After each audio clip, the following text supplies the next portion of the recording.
Is there such thing as too much shoe? I'm a bigger guy who runs on concrete most of the time. I'm a massive fan of a big, thick, chunky shoe. So I love a bit of cushioning under my feet.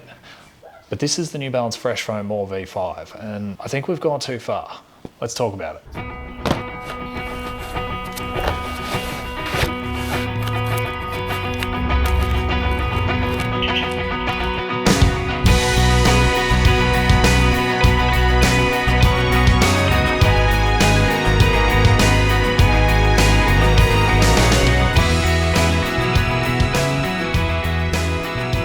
Before I start, a few quick disclaimers. First one, I brought this with my own money, so these are my thoughts. If you've got different thoughts, share them down below. I'd love to hear from you. And to put it into context, I'm a 93 kilo guy who runs like 6 days a week. So keep that in mind when you're watching this. Let's talk about the shoe itself. It's marketed as a comfy, easy day shoe. They're not trying to sell you any bells and whistles with it, just it's all about comfort, and the ultimate cushioned ride is what they call it.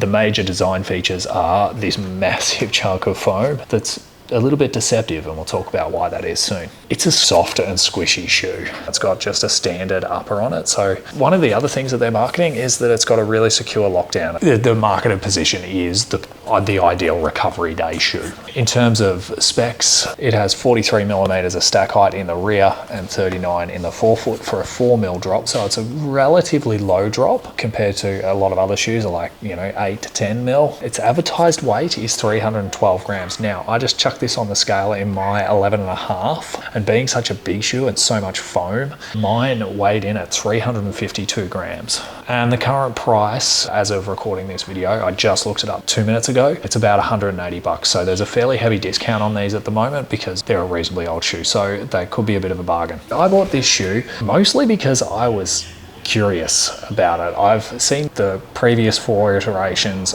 and I've looked at it and I've gone, I wonder if we do actually need something more than the 1080. That's why I finally bit the bullet and bought it. Bought it purely for recovery runs, something to slow me down and make me take it easier on those really easy days. I've put about 250 Ks in it, mostly on road. Most of those recovery runs are to and from work, so there's a few little grass sections, but it's mostly on the concrete. If we start with the outsole and have a look at the outsole, this one's an interesting one. Most of my shoes, or pretty much all of my shoes, have a standard wear pattern. They wear on the outside of the heel and they wear on the outside of the forefoot. So what that's telling you is I'm hitting the ground and I'm toeing off with the outside of that forefoot. Now you'll notice when I zoom in on these that it's that whole forefoot is actually wearing down on these ones. That's really interesting, and I think that just is a huge indicator of how much this shoe is changing my gait. After 250 Ks to have that sort of wear on the bottom of it, I'm pretty happy with it. You can also sort of see that there's some scuffing starting to come through on the foot in the exposed foam there in between, but that's to be expected. Like I said, 250 Ks in, we're over a third of the way through this shoe's life for me. To have such minimal wear and tear on the foam and on the outsole itself is pretty good. Upper, no issues with the upper in terms of wear and tear. It's a really nice upper, and you can see even if we look at like the eyelets there's no stretching from where I've had to pull the shoelaces tight, so it's wearing really, really well.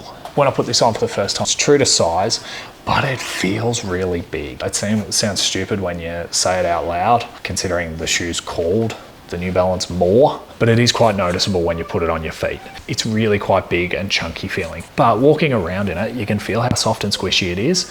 You can feel how comfortable it is when you walk around, and it does feel quite nice. It is a very, very comfortable shoe. There are absolutely no negatives there. I'm not a fan of too much padding and stuff in the upper because I live in a hot climate, and you can see the upper there.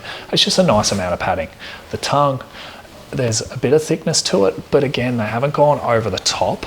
The weight of this shoe coming in at 350 grams per shoe, when you already weigh over 90 kilos, you can feel that 700 grams dragging your feet through every time you take a step. That weight does have an impact on how it feels on your feet. Is it fit for purpose? Well, it is a very, very slow shoe. And when I talk about the positives and negatives, I'll talk a little bit more about why I think that is. First positive, there's no road feel to it whatsoever.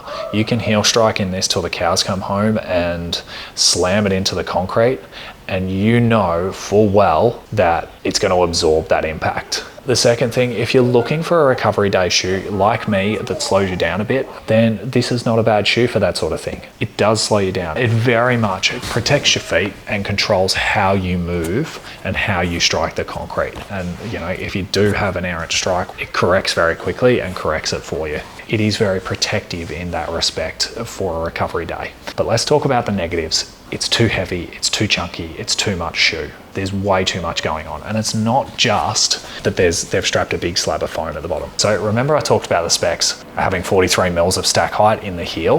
That's actually not that high. I'm pretty sure the latest Vomero is a 45 mil, but that feels smaller than this. That feels more nimble than this. What I have noticed is where your foot is sitting is actually sitting quite a lot lower. So this is just a superficial lip that's sitting there, adding weight, creating bulk, and just getting in the way. And I think that's really, really poor form by New Balance. Like, have a look at it. All that stuff at the back there is just superficial. It's not necessary in any way, shape or form. In fact, there's so much extra foam there. What I'm gonna do is I'm gonna grab a pen and I'm gonna draw exactly where I think the heel is, so you can see just how much extra foam you've got.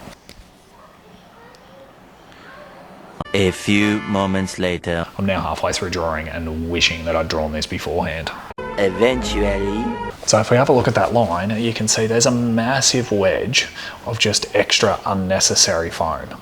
And when you get to here, that's a good few mils of just extra bulk and unnecessary chunk. Look at it from the top down. It's just so wide there at the base. It's just unnecessary. That's not offering you any extra stability in this shoe. It's not helping you in any way, shape or form. It's just adding bulk. All they wanted to do was make it look like it had more foam, and they tried to do something to make it look like a New Balance more and differentiate it from the 1080. And I think that's just a really, really poor choice from New Balance. I don't rate it at all. What I'm finding is two things. One is that it's getting in the way of me bringing my foot through on my next strike. There's so much extra foam that I'm either clipping my other leg or I'm then no longer lifting my foot up. I'm just dragging it through to the next one. And I reckon that's what's causing the scuffing at the front, is that I'm constantly just scuffing into the ground into the next step. That's not helping anybody. That's not helping me be a better runner. That's not helping the shoe perform better. And the second thing that's happening, anytime there's any sort of variation, so there's a short patch of grass that I have to run on when I'm running to and from work. And I really, really worry about running through that area, because I know that as soon as I hit a tree root or a clump of grass, my foot's going over and I'm falling off the side of this shoe. Now, when you've got that much underneath your foot, you should not be falling off the side of it. But New Balance have managed it. It just feels really unstable the minute you're not on the concrete. Perfect for on the concrete, no issues. But the minute you're on just that little slight bit of unevenness of grass or something like that, you're going everywhere. And I think that's to do with what I was talking about before with my legs clipping each other and stuff like that. Just any variation in that motion and this thing falls apart. Who should buy this? No runners. If you're a runner, don't buy it. I think you'll be bitterly disappointed. I don't know of a runner out there. Like, I'm a big guy when it comes to running. I'm not the biggest, but I don't know of any runners who need this much padding underfoot and who need this shoe. I don't think they're out there. If you're a walker though, this might be a really comfy walking shoe for you. So if you're someone who is looking to get into exercise, looking to lose some weight, and you're a bigger person and you need a soft, comfy shoe to help you get out the door, then walking around in this is actually kind of nice. So maybe this is the shoe for walkers. If you're a runner though, don't buy this. Buy anything else. Buy a Vomero, buy a Brooks Glycerin, buy a Saucony Triumph. Like, there are so many better shoes out there that do the same job, similar sort of stack height, soft, cushiony, but they don't get in the way of your biomechanics. How am I going to use it moving forward? Well, I'm stubborn, so I'm going to use it for one run a week until it dies. Or I get given a pair of shoes that replace these and I can relegate them to walking. But they really are not a fun shoe, and I don't look forward to running in these, ever. Sorry, New Balance. Was that too honest? Anyway, let me know your thoughts down below. I'd love to hear from you. If you've had a good experience with these, thanks for watching. I'll see you in the next one.